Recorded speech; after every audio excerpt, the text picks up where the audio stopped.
حضرت سلیمان کا لشکر آ رہا تھا اور یہ چونٹی وادی نمل میں اپنی ہمجولیوں کے ساتھ وہاں تلاش رزق میں گھوم پھر رہی تھی۔ تو جو ہی لشکر آتے ہوئے دیکھا تو اس نے اپنی ہمجولیوں کو کہا، جس کی حکایت قرآن نے کی ہے، کہا جلدی جلدی اپنی بلوں میں داخل ہو جاؤ، اللہ کے نبی کا لشکر بے خبری میں تمہیں کچل نہ ڈالے۔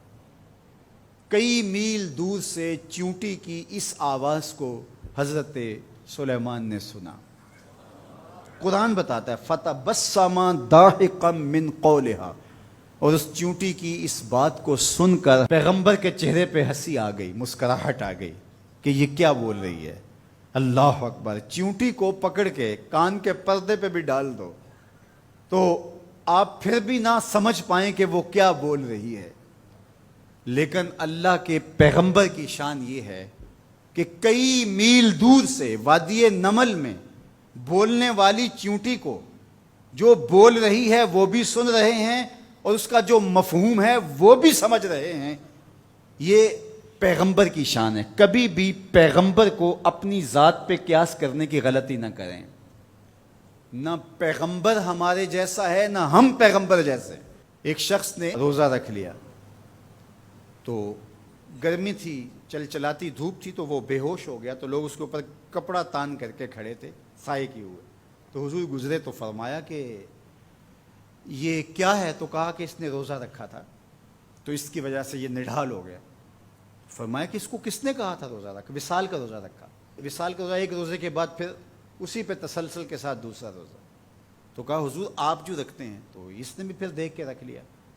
تو آقا کریم علیہ الصلوۃ والسلام فرمایا ایکم مثلی، تم میں سے میری مثل کون ہے؟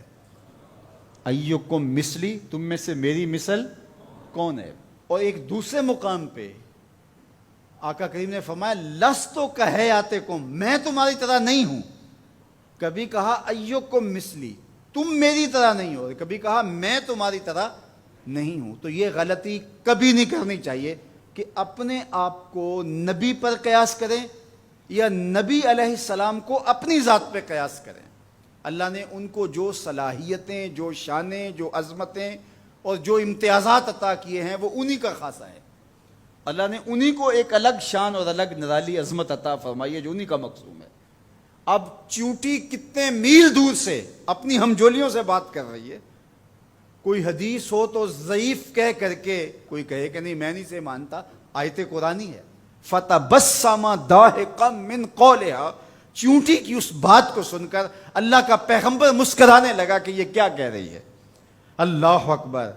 یار حضرت سلیمان علیہ السلام چونٹی کی بات سنیں بھی اور جو وہ کہے اس کو سمجھیں بھی اور اس بات پہ مسکرائیں بھی، اور چونٹی بھی کئی میلوں پہ ہو۔ یہ شان اس پیغمبر کی ہے کہ جو مسجد اقصیٰ میں تیرے نبی کے پیچھے مقتدی بن کے کھڑا ہو۔ جب مقتدی کی سماعتوں کا یہ عالم ہے تو مقتدا کی سماعتوں کا عالم کیا ہوگا؟ اس لیے میرے اور آپ کے آقا و مولا نے ارشاد فرمایا جو میں دیکھتا ہوں وہ تم نہیں دیکھ پاتے، جو میں سنتا ہوں وہ تم نہیں سن پاتے۔ تو جب سلیمان علیہ السلام اتنی دور سے چونٹی کی آواز کو سن بھی لیں اور اس کی سرسراہٹ کے مفہوم کو اخذ بھی کر لیں اور اس پہ آپ جو ہے وہ جواب بھی دیں، فَتَبَسَّمَ ضَاحِكًا مِّن قَوْلِهَا، تو پیغمبر چونٹی کی آواز کو سن لے تو مدینے والا امتی کی آواز کو نہیں سنے گا؟ تو یہ شان ہے خدمت گاروں کی، سرکار کا عالم کیا ہوگا۔ اللہ نے شان عطا کی ہے، اللہ نے عظمت عطا کی ہے۔ اب اس چونٹی کو امام راضی کہتے ہیں قیامت تک آنے والی چونٹیوں کا سردار بنا دیا۔ کیوں؟ اس لیے کہ اس چونٹی کو اس بات کا علم تھا کہ اللہ کے نبی کا لشکر جان بوجھ کر ننھی جان کو بھی ضائع نہیں کر سکتا۔ یہاں ایک لمحے کے لیے رکیے اور اس مفہوم کو اچھی طرح ذہن میں اتار لیجئے، اپنے اندر راسخ کر لیجئے۔ نبی کی تربیت پانے والا لشکر جان بوجھ کر کے ننھی جان کو بھی ضائع نہیں کر سکتا، اور جو اپنے بدن سے بم باندھ لے اور انسانوں کے انبوہ میں گھس جائے اور پھر بم پھٹے اور چھوٹے چھوٹے بچوں کے جسم کے ٹکڑے اور گوشت کے لوتھڑے بھی دیواروں سے چپک جائیں اور فرش خون سے بھر جائے اور وہ سینے پہ ہاتھ رکھ کے ذمہ داری قبول کرے، وہ نبی کا لشکر تو نہیں ہو سکتا، کسی شیطان کا لشکر ہو سکتا ہے۔ تو اس چیونٹی کو اللہ تعالیٰ نے قیامت تک کی چیونٹیوں کا سردار بنا دیا۔ قرآن مجید کی 114 صورتوں میں سے ایک صورت کا نام اس چیونٹی کے نام پہ رکھ دیا۔ کتنا بڑا اعزاز دیا اس چیونٹی کے نام پہ۔ سورہ النمل ذات کی چیونٹی ہے، لیکن پیغمبر کے تربیت یافتہ لوگوں کے مزاج کو جانتی ہے۔